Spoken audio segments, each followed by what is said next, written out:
Hey there guys, I'm back to another video. Today I'm here showcasing my Black Friday haul for this year. Everything I bought came from Best Buy. Most of it is Blu-rays, but I will get into the video game stuff first to those that are only interested within my video game opinions. So let's just get into it. So the first game I bought here was 10 bucks. It's the Starlink Battle for Atlas starter pack for the Switch. Main reason I got it on the Switch was because of obviously Fox McCloud.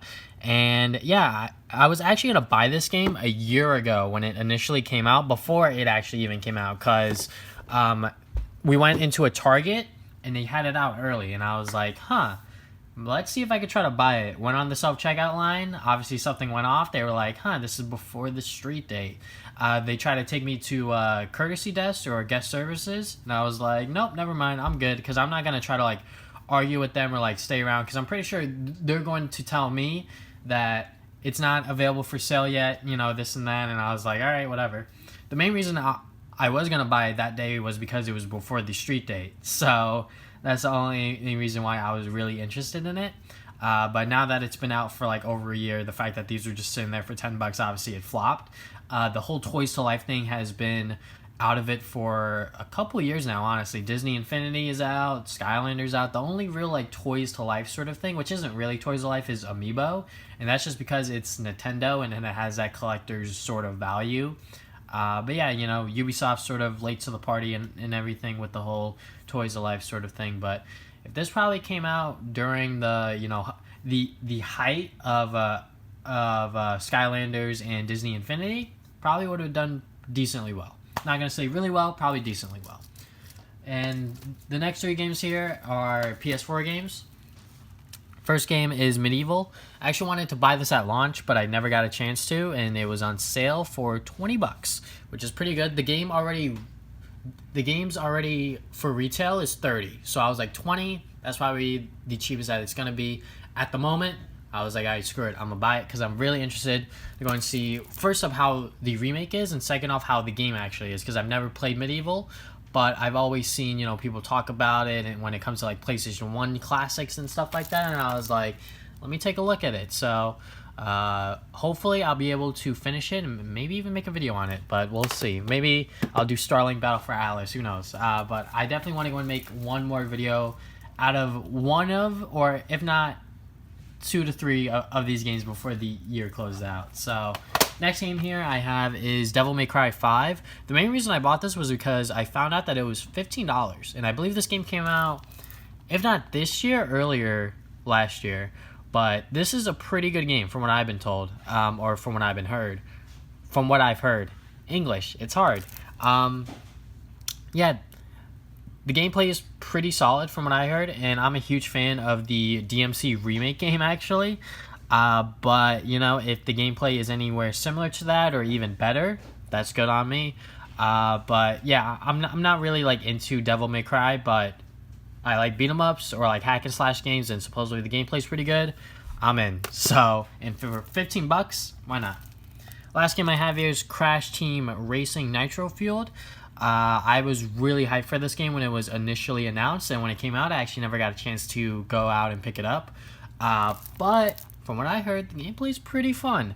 It stays pretty faithful to the original, and the only real downside is the fact that Activision littered this game with microtransactions, with a Fortnite-style shop and all of this stuff, and I'm just like, I don't know if, that's a good thing, especially for, a title that's a remake and never really had it before.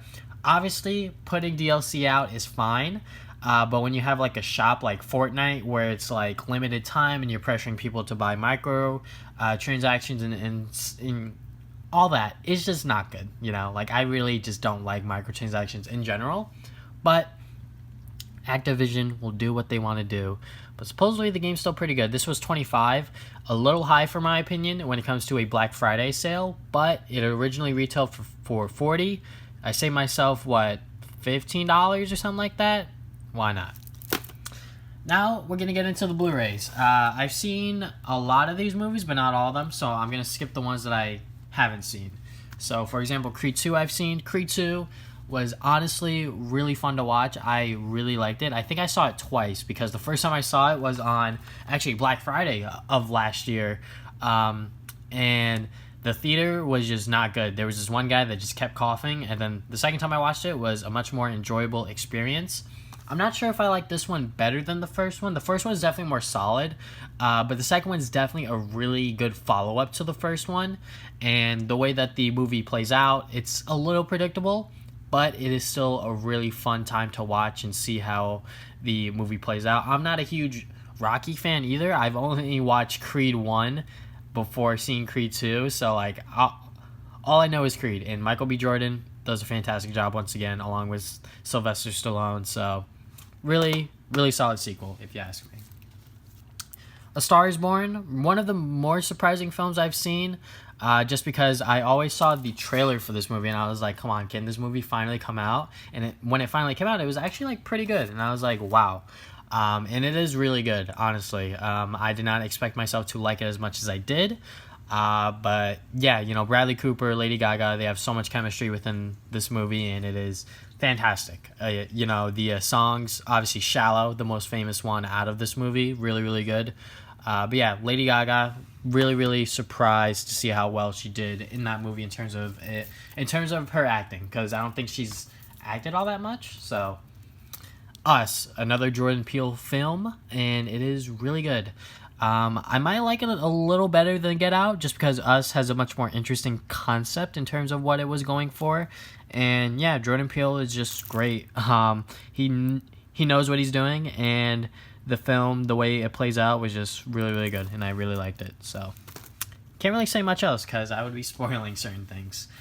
Teen Titans Go versus Teen Titans. Don't have much to say because this actually didn't come out in theaters, I believe, but I'm just interested because I like the original Teen Titans, and I like the Teen Titans Go to the movies movie, but I've never watched the Teen Titans Go show myself.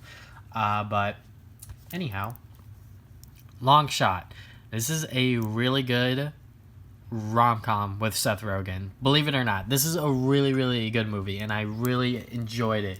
And the way that the movie plays out and everything like that, it is just super fun, really good, hilarious, but not like, you know, it's not trying too hard to be funny, but when it is funny, it is honestly pretty hilarious. And yeah, like Seth Rogen in a rom-com, and it's good, like, you gotta watch it. Shazam, one of the better DC movies by far, just because the Shazam character and the way that they build this character up within the film is really, really cool. And the villain also. The villain, I think some people had some problems with him, but personally, I liked it. But yeah, you know, Shazam as a movie, definitely one of the better DC films. Probably top 2, maybe Joker is like top 1 for me. But you know, Shazam is a really fun, lighthearted DC movie because we kind of need that with all of the you know, Zack Snyder DC movies that we had before Shazam. Yesterday, heard this one was very interesting because it is everyone in the world has forgotten the Beatles except for Jack, which is the main character. So that is an interesting concept. So I wonder how the movie's gonna play out. Green Book, haven't seen it either, but I heard a lot of great things about it. The Hate You Give, personally, I really enjoyed it. This is a movie that I skipped out when it initially came out because there weren't that many showings, but when I finally wanted to like actually go see it, it was out of theaters, but I watched it recently because we like rented it or something, and it is pretty good. I really do like it. Obviously, it is very political. I will say that, and I'm not one for like politics because I really don't like getting into them. But this movie does a pretty good job in terms of like, you know, showing, you know, social things and whatnot. It's just a good movie, honestly. Then the last one in this pile, I have another pile, is Bumblebee. Now, Haley Steinfeld, she's great. I really love her acting and her like career within entertainment. I even like her music. And yeah, when I saw that she was in Bumblebee, I was like, why not? You know, I'm not a huge Transformers guy, but from what it looks like, this movie was actually going to be a lot better than anything else Michael Bay ever produced. And this movie is actually pretty fun. Really, really good. You know, it's sort of like, you know, the fish out of water sort of thing, but just with Bumblebee. So that's interesting to you, you could check it out. Especially if you're a Transformers fan, I think you'll really like this. All right, next pile. We got Zombieland 1, because Zombieland is a great film that came out in 2009 or something like that. But I recently saw the second one. It's good. Probably not as good as the first one because it came out so late. But yeah, this is a pretty funny film, honestly, you know. It's about zombies, but they put their own twist on it. I will say that. Rocket Man. I actually skipped out on this when it was in theaters because I was like, I already saw Bohemian Rhapsody, and I was like, I don't need another, you know, music sort of, you know, true story sort of thing, you know. But supposedly it's pretty good, so I want to check it out for myself. Batman v Superman, or Batman v Superman. Batman versus the Ninja Turtles. What am I saying? I love the Ninja Turtles. I'm also a big fan of Batman, so I'm like, why not? Why not check it out? This was only like $6 too, so yeah, I really do like the whole like collector's aspect of like anything. So 5 Feet Apart. The main reason I saw this was because of Cole Sprouse and Haley Lu. I think I've seen her in The Edge of 17, so I was like, why not? Let's see how this movie plays out as a rom-com. I think it's a rom-com. I'm not sure, but it's definitely like a you know, very romantic sort of movie, and yeah, it definitely has very heartfelt moments. And I really, honestly, really liked it. The story that it was telling about these, you know, two patients that are living with some sort of condition, if I can say that, some sort of disease, and it is pretty good. I really enjoyed it, so that's up your alley. You know, you can check it out. I know I like a lot of movies, and romantic ones are one of them. But anyways, Godzilla King of Monsters is actually for Damien, but I already told him I'm buying this. But I did watch this movie in theaters. It's pretty fun, honestly. You know, you just see Godzilla fighting other monsters for a majority of the movie. I would say at least half of the movie, so that's good. And you know, Millie Bobby Brown's in it, so if that's your thing, you know, you like her in Stranger Things, she's actually in a full-length feature film with Godzilla, and it's pretty good. Probably one of the better Godzilla films released recently, because I know they released one in 2014, and supposedly that one's not all that great. So, but I have that one on Blu-ray, and I've yet to watch that one. I have no idea, but anyways, the upside. Supposedly this one's good. I'm really interested just because it has Bryan Cranston in it, and I loved him in Breaking Bad. So, John Wick Chapter 3. This is really, really good in terms of like action and like a John Wick film. Might be the best one yet, or like the second best one, just because John Wick 1 is just so solid. But John Wick 3 is pretty good because now he has a bounty on his head and everyone's trying to go after him. So there is that. But yeah, this is just a super fun action film. If you watch any John Wick movies, definitely check out John Wick 3 because it's pretty good. Elita Battle Angel. The main reason I bought this was because I kind of want to see a sequel, and I'm gonna support it by buying it on Blu-ray on Black Friday. But you know what? At least I bought it, right? But yeah, Elita. It's not a movie for everyone. I will say that because there are certain parts of the movie that are kind of just like, yeah, and you know, with like her big eyes and you know the sort of like anime aesthetic, but with like real people visuals sort of thing. Because she is a robot, you know, that could like freak some people out. But personally, I really enjoyed it. The story that it was telling had me interested throughout the whole thing. And yeah, I just enjoyed it because this is a movie based on a comic book, but it's not, or like a manga, I should say. But you know, it's not something that everyone checked out. And the fact that they turned it into a full length film and it turned out decently well, I'm happy with it. Aquaman, I really liked it. I know there's this like opinion that like it's not that good of a film, but personally, when it comes to like the Justice League origin movies, outside of Shazam, because Shazam's not in the Justice League, or in the DCEU Justice League, the Aquaman movie was pretty fun. I really liked it, the way that they were going into his backstory and, you know, current day and all of that stuff was pretty fun. So, yeah, Aquaman wasn't that bad, honestly. I really liked it when I saw it in theaters. Booksmart. This is a coming-of-age story with two girls. They got straight A's throughout the entire year, and then on like their last hurrah before they graduate, they decide to have some fun and try to go to a party, and it's really entertaining. I love coming-of-age stories. That's another thing that I really like within movies. Coming-of-age stories and rom-coms are like really, really good.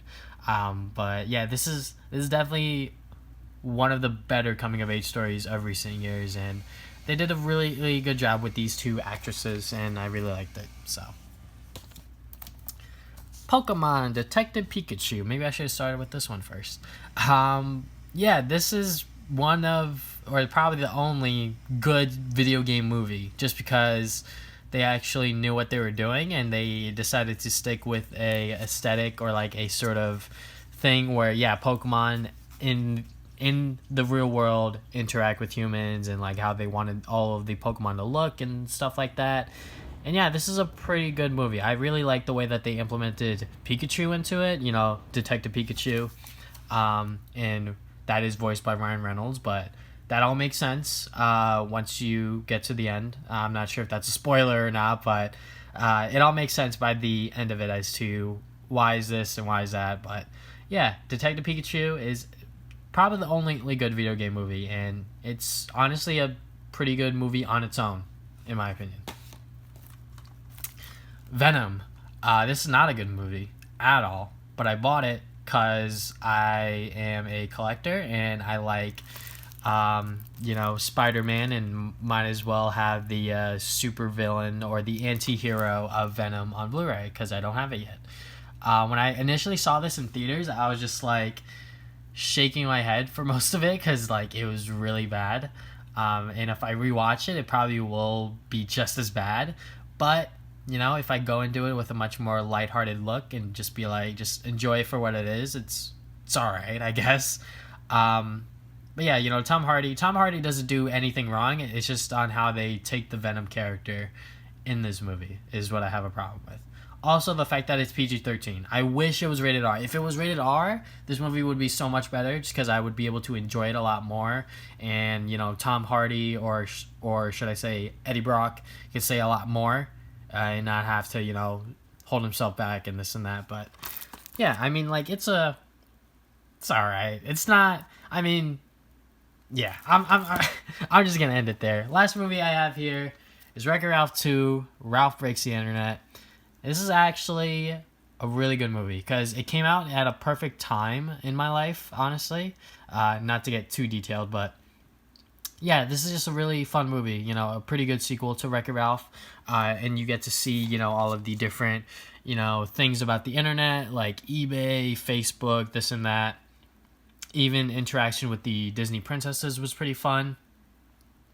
Overall, I had fun with it.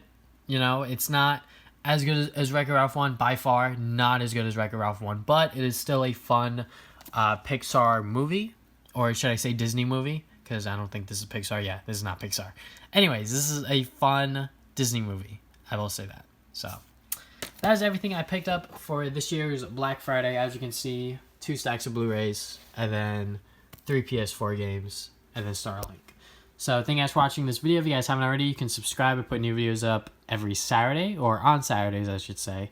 If you guys want to follow my social media, Facebook and Twitter, you can do that as well. And I think that's about it. Thank you guys for watching this video once again, and I'll see you guys next time with more videos. Game on, gamers.